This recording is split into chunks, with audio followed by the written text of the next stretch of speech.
नमस्कार दोस्तों। The secret of your future is hidden in your daily routine. यानी आपके भविष्य का रहस्य आपकी दैनिक दिनचर्या में छिपा होता है। माइक मार्टॉक। इस वीडियो में हम उन प्राचीन आयुर्वेदिक रहस्यों को उजागर करेंगे जो आपको अपनी दिनचर्या में महारत हासिल करने में मदद करेंगे। जैसा कि हमने पिछले वीडियो में चर्चा की थी, हर व्यक्ति अपने जीवन में दो प्रकार के कार्य करता है, पर्सनल और प्रोफेशनल। प्रोफेशनल कार्यों को आप टाल भी सकते हैं, लेकिन पर्सनल कार्यों को चाह करके भी आप नजरअंदाज नहीं कर सकते। क्या आप बिना ब्रश किए, बिना नहाए या बिना खाए एक दिन भी बिता सकते हैं? शायद नहीं। और अगर बिता भी लें तो यह आपको अच्छा नहीं लगेगा। इसीलिए असली बात यह है कि हर काम की एक विधि होती है जो अपने भीतर छुपाए रखती है। बिना उस विधि को जाने किसी काम को करने से असफलता और समय की बर्बादी ही हाथ लगती है। जैसे आप बिना सही सामग्री और रेसिपी जाने स्वादिष्ट खाना नहीं बना सकते, वैसे ही आप बिना सही दिनचर्या के स्वस्थ और संतुलित जीवन की उम्मीद नहीं कर सकते।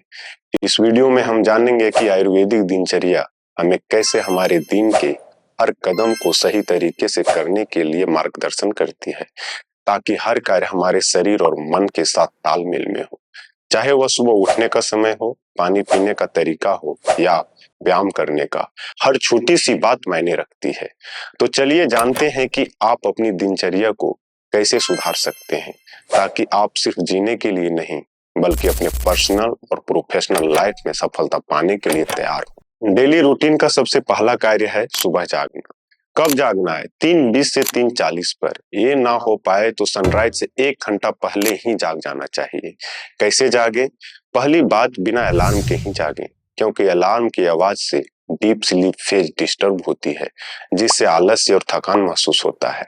मेडिकल टर्म में इसे स्लीप इनर्शिया कहा जाता है। साथ ही स्ट्रेस में वृद्धि और सर्केडियन रिदम का बिगड़ना भी शामिल है। इसके बाद नींद खुलते ही अपनी जीवंतता के लिए एक मुस्कान जरूर दें और बेड पर लेटे हुए दोनों हाथों की हथेलियों को आपस में मिलाकर देखें और रब करके आंखों पर रखें। ऐसा करने से हमारा शरीर और दिमाग का इंटरनल सिस्टम जाग जाता है और हम फ्रेश फील करते हैं, जिसका महत्व इस मंत्र से पता चलता है। कराग्रे वस्ते लक्ष्मी कर मध्य सरस्वती कर मूले तु गोविंद प्रभाते कर दर्शनम। ऐसा करने से हमारे कर्मों में धन, ज्ञान और भगवान की आशीर्वाद सम्मानित हो जाता है। इस भाव के साथ दाएं करवट लेकर उठ जाए। एक अध्ययन में पाया गया है, दाएं करवट लेकर उठने से कार्डियोवास्कुलर सिस्टम पर दबाव कम पड़ता है, जिससे ब्लड सर्कुलेशन बेहतर होता है और दिन भर ऊर्जा बनी रहती है। इसके बाद इस मंत्र को स्मरण करें। समुद्र वसने देवी पर्वत स्तन मंडली विष्णु पत्नी नमस्तुभ्यम पादर स्पर्शम क्षमा क्षमा। जो देवी समुद्र के वस्त्र धारण करने वाली और पर्वतों में निवास करने वाली है, विष्णु की पत्नी लक्ष्मी माता, आपको नमस्कार है।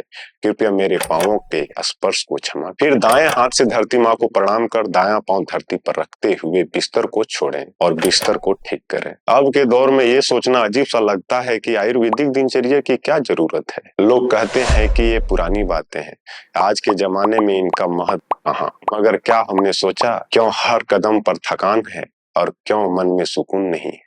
सोचिए। फिलहाल आगे बढ़ते हैं। इसके बाद पानी पिए। कितना पानी पिए? 500 ml से लेकर के 1250 ml अपनी इच्छा अनुसार पानी पिए। कौन सा पानी पिए? पानी स्वच्छ होना चाहिए। जो व्यक्ति स्वस्थ है उन्हें नॉर्मल टेम्परेचर वाला ही पानी पीना चाहिए। कोल्ड कफ, दम्मा कफ जैसी स्थिति में गुनगुना पानी पिए। और जिनका पाचन कमजोर है, पेट जल्दी साफ नहीं होता, वे गुनगुने जल में लेमन और सेंधा नमक यूज करें। कैसे पिए? पानी हमेशा उकड़ू बैठकर पिए या फुल स्क्वाट पोजीशन में ही पिए। इस पोजीशन में पानी पीने से डिटॉक्सिफिकेशन प्रोसेस में सुधार होता है और शरीर पानी को बेहतर तरीके से एब्जॉर्ब करता है। इसके बाद 5 मिनट की वॉक, फिर शौच को जाएं। इस दौरान ध्यान देने योग्य बातें, हमेशा उकड़ू बैठकर और फुल स्क्वाट पोजीशन में ही शौच करें। अगर वेस्टर्न टॉयलेट हो तो जितना हो सके अपने पैरों को अपर बॉडी की करीब रखें। मुंह और नाक को मास्क का कपड़े से कवर कर लें, इससे बैक्टीरिया से बचाव होता है।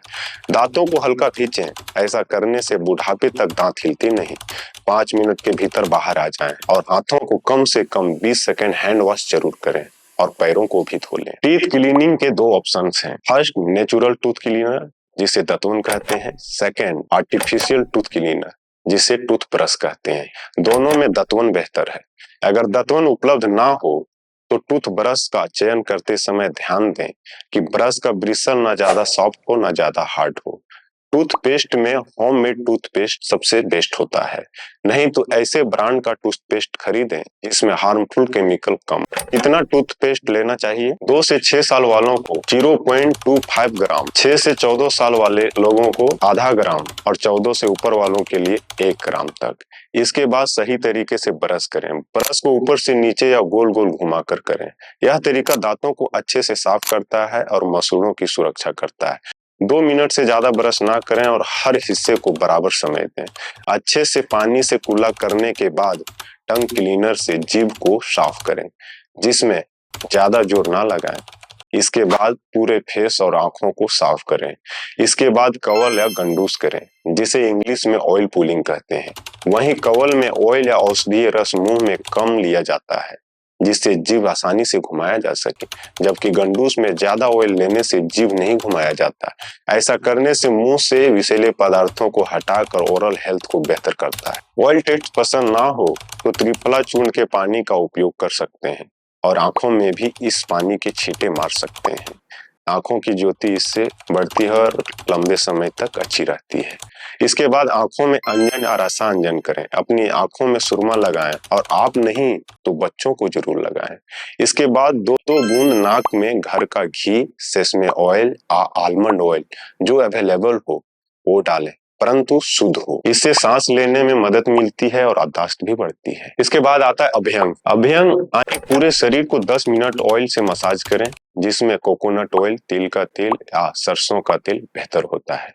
फिजिकल एक्सरसाइज जरूर करें। इससे एंडोर्फिन्स, जिसे फील गुड हार्मोन्स भी कहते हैं, जो हमारे मस्तिष्क और नर्वस सिस्टम से रिलीज होती है, जो आपको एनर्जी से भरपूर रखने और साथ साथ खुश और तनाव मुक्त रखता है।